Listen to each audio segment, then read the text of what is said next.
I just got back from Christopher's housewarming.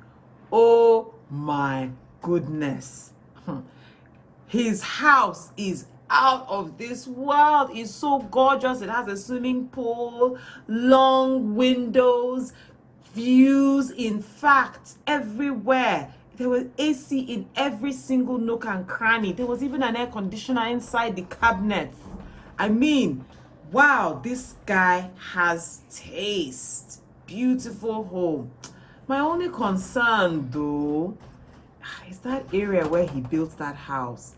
The place is totally undeveloped. And in fact, as we were leaving, we had to leave a little bit early because once it started getting dark, I was not at peace with it.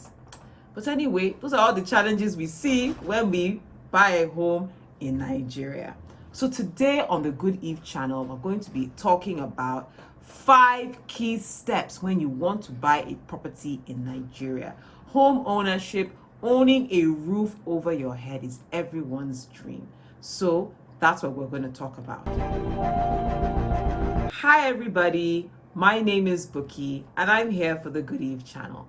And today I'm going to be talking about 5 key steps when buying a property in Nigeria. Now, we all dream to have a lovely place to live, a lovely place to rest our head that speaks to us and makes us feel relaxed. After all, it's often said that a man's home is like his castle, and home is where the heart is. So we like to create environments for ourselves where we can feel free, feel relaxed, and be at home. And so today we're going to just be exploring what it takes to buy and own a property in Nigeria.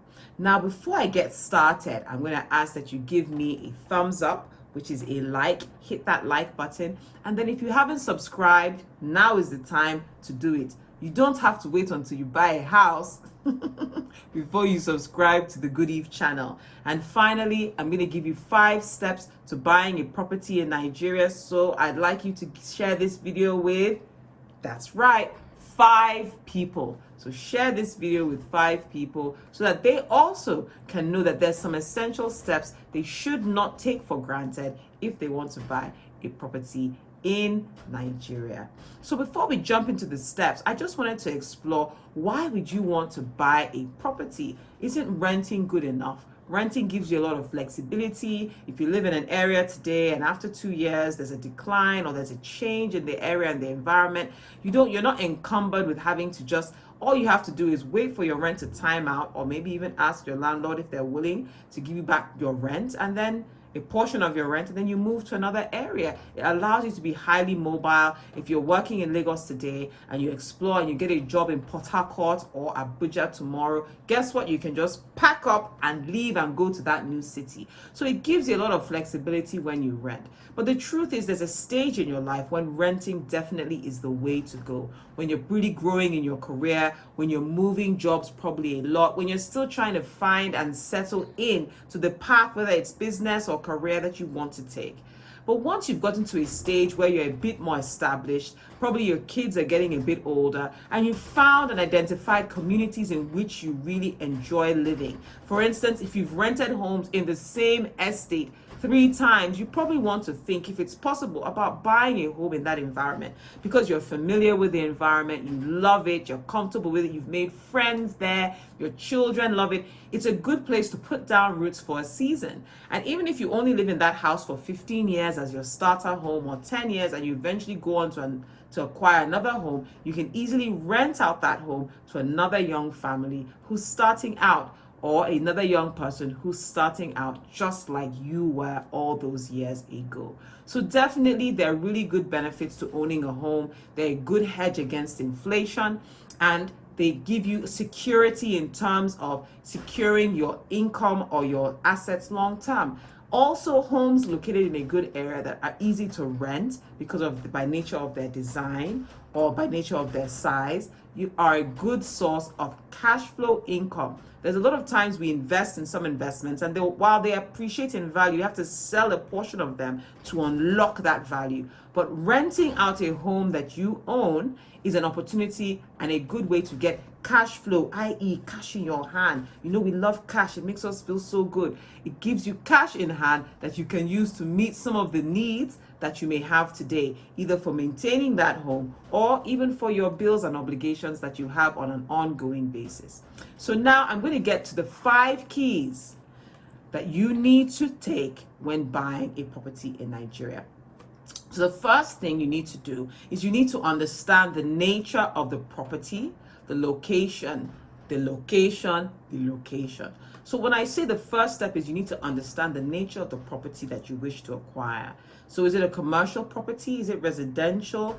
You know, there's so many different, and even when you're looking at commercial, there's so many levels of commercial. Is it a shopping mall? Is it a car park or a parking lot? Is it, a storage facility? Is it a warehouse? There's so many different types of commercial properties. And even in the residential space, is it an apartment? Is it a detached house? Does it share a wall? Is it a duplex? What kind of property is it? It's really important that you look at the nature of the property. When it comes to buying property, especially in the Nigerian market, location, location, location. Location overwhelmingly 90% will determine the value and the price you will pay for that property. So a house that, for instance, is located in Ikorodu will not be able to sell it no matter what you put in it for the same rate as a house, for instance, that's located in a highbrow area and a very expensive area like Ikoyi. Let's just not kid ourselves. So location, location, location is very important. And it's the same also with commercial property.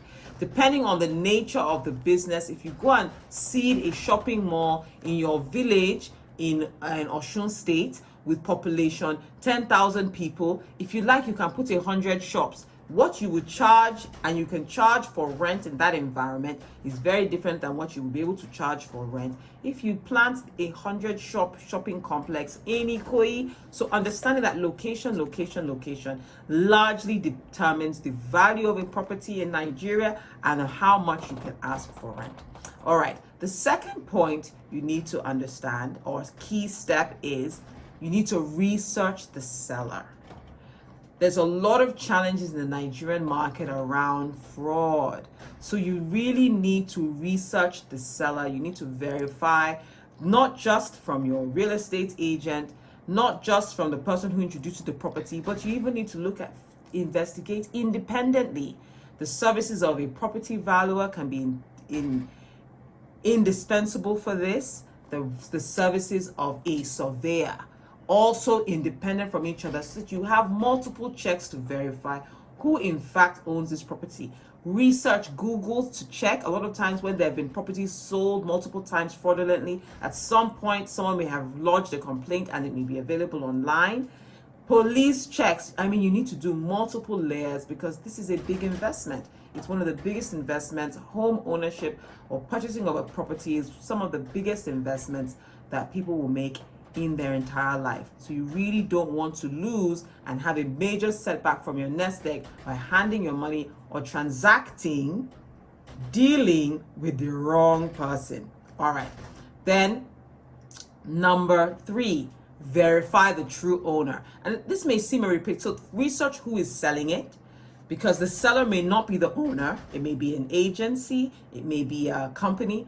But verifying the true owner is really important as well. You need to be sure who owns it. Once you verify that they're the true owner, and there are documents they can provide for you. One, you need to see the original land documents. You need to go to the Land Bureau to investigate who has the C of O or the governor's consent. If it's a deed, so you're buying it from, for instance, families who have the universal C of O, or they have the right to sell the land, you now need to do a bit of your historical checks to understand you're buying from the right family, to verify who the true owners are. And if you hear there's a dispute on a property that 2 families or 2 individuals are claiming ownership, my advice to you is just run away. Don't continue to argue. Don't say, but it's in a very good location. It's in a good location, but there's confusion over the property. Just take off. Don't buy. Do not continue. Do not pass go. Run for your life. Keep your money intact. All right. Step 4, make payment. Once you verify the owner, you've done your checks with the land use office, your surveyor, your value, your property valuer has done their part of the work. Your own representative real estate agent has done their part of the work. Your lawyer in this, again, is another excellent check, because sometimes with real estate agents, they actually don't go into these details. For them, theirs is just to help you negotiate, and I found a property for you. You want to get a property lawyer to look into the authenticity of the ownership documents. Very, very important.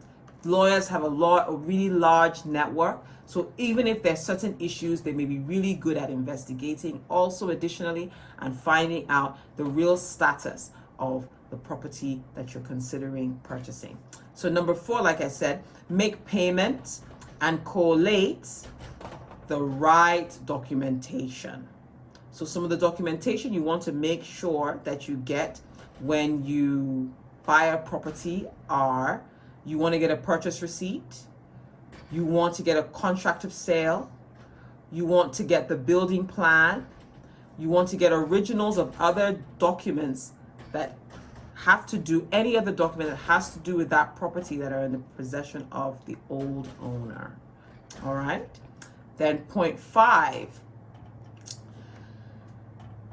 you need to file documentation with the Land Bureau, with the state government, stating that you are now the owner of this property. So in Lagos State, it's usually you want to file for a new, if the land doesn't have a certificate of occupancy, you want to file for that.